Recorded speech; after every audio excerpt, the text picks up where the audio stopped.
اسلامی تعلیمات کا مذاق اڑانا۔ آج پوری دنیا ایک طرف ہو کر، خواہ وہ مسلمان ہو یا دوسرے مذہب کے ماننے والے ہو، اسلام کا مذاق اڑا رہے ہیں۔ اللہ کا ارشاد ہے قُلْ أَبِاللَّهِ وَآيَاتِهِ وَرَسُولِهِ كُنْتُمْ تَسْتَهْزِئُونَ۔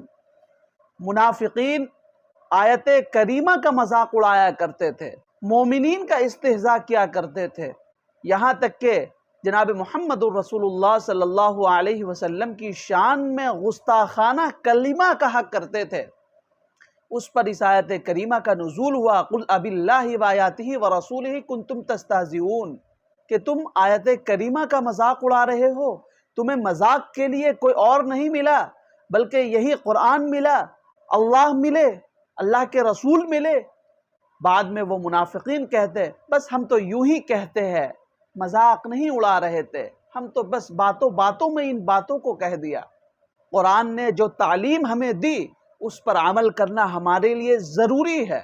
قرآن نے جن چیزوں کا حکم دیا ان چیزوں کو بجا لانا ضروری ہے۔